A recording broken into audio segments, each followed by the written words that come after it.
welcome back everyone. So today we are going to talk about the profession CS, and to talk about this we have Jamshed sir, who has been working in this field since 10 years. He consulted many big corporate houses like Arihant Group, and he is also an educator.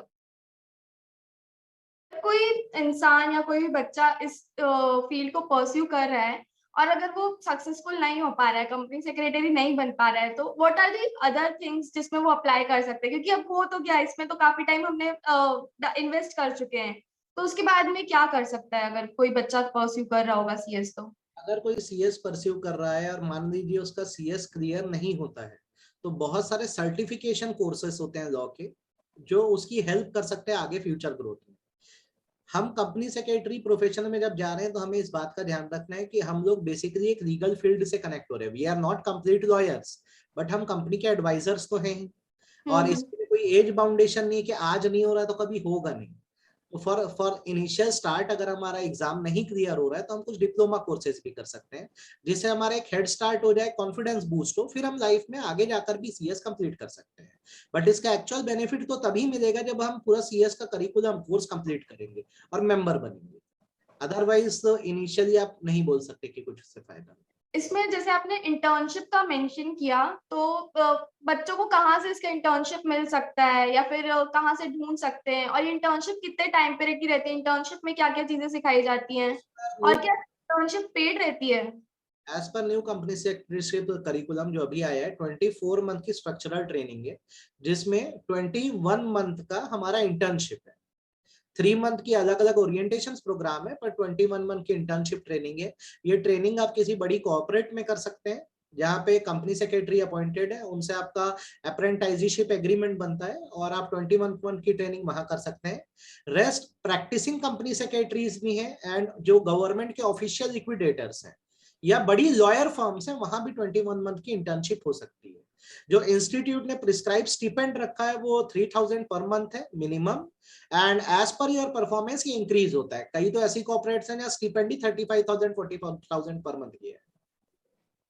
अच्छा, तो इसमें internship से लेकर के अगर experienced one तक की हम बात करें तो पैकेजेस कैसे रहते हैं? आपको अर्ली स्टेज से लेकर के एक्सपीरियंस वन में कैसे कैसे पेमेंट्स रिसीव हो सकती है? प्रेशर है और वो 2 टायर या 3 टायर सिटी में है, तो आप मान सकते हैं 35,000 to 45,000 पर मंथ का मिनिमम पैकेज होता है।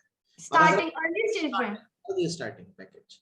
एंड अगर आप मेट्रो सिटीज में तो it will be initially 50 to 60,000, और मैक्सिमम पैकेज जो है उसका एज सच एस्टिमेट्स ही बताया जा सकता है, बट जो अभी हाईएस्ट पेइंग पेड सीएस है इंडिया के, उनका जो ईयरली पैकेज है 5.5 करोड़ का है। अच्छा, तो इस फील्ड में कोई भी गवर्नमेंट जॉब अवेलेबल है सर?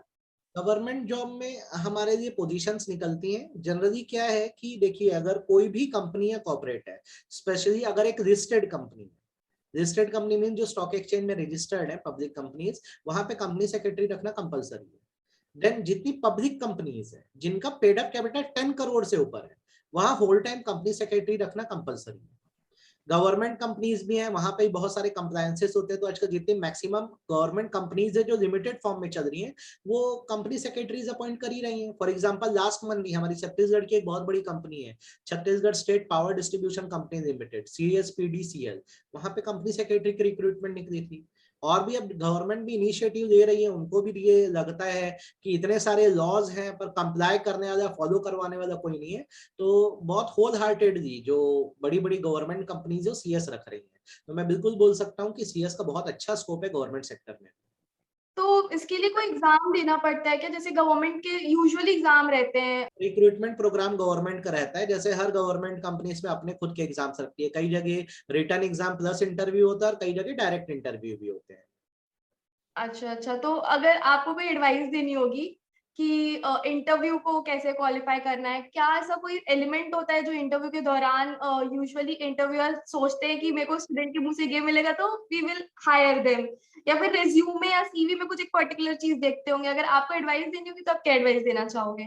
कॉर्पोरेट लॉ का जो सब्जेक्ट है वो बहुत स्ट्रांग होना चाहिए, और जितनी गवर्नमेंट की रेगुलेशंस आ रही हैं कॉर्पोरेट लॉ को लेकर, वो आपकी बहुत स्ट्रांग होनी चाहिए। आप जब सीएस का इंटरव्यू देने जाएंगे तो आपसे एक्सपेक्ट किया जाएगा, आप कंपनी सेक्रेटरी हो तो आपको कॉर्पोरेट लॉ का बहुत अच्छा नॉलेज होना चाहिए। तो कॉर्पोरेट लॉ में बेसिकली बोर्ड मीटिंग्स और बोर्ड मीटिंग से जुड़े सारे रूल्स, रिलेटेड पार्टीज से जुड़े रूल्स और कॉर्पोरेट लॉ के जितने भी अपडेटेड रूल्स हैं उसका नॉलेज आपको होना ही चाहिए। Lastly what advice you would like to give a student जो इस प्रोफेशन को परस्यू कर रहा होगा कि कैसे मेंटेन करना है, जो भी आपका मन हो। आप देखिए, अभी अगर आप सीएस का प्रोफेशन कैरी कर रहे हैं, आप एक डिसिप्लिन बना दीजिए कि हमें दिन में 2 से 3 घंटे पढ़ाई करनी है, प्लस जब हम पढ़ रहे हैं तो हमें स्टडी मटेरियल को नहीं छोड़ना है। बहुत सारे स्टूडेंट की आदत है कि वो वन डे, एक दिन में 12-13 घंटे मैराथन लेक्चर्स देख लेते हैं, बोलते हैं हमारी तैयारी हो गई, उससे रिजल्ट सही नहीं आता है। आपको अगर सीएस के प्रोफेशन में अच्छा रिजल्ट चाहिए, आप डेली 2 से 3 घंटे की डिसिप्लिन पढ़ाई करिए और स्टडी मटेरियल को मत छोड़िए। अगर आपका पूरा स्टडी मटेरियल कवर है तो आप एक अश्योरेंस दे सकते हैं कि आपके बहुत अच्छे मार्क्स आएंगे। अच्छा, अच्छा सर। ठीक है sir. Thank you for your precious time sir. It's great meeting to you.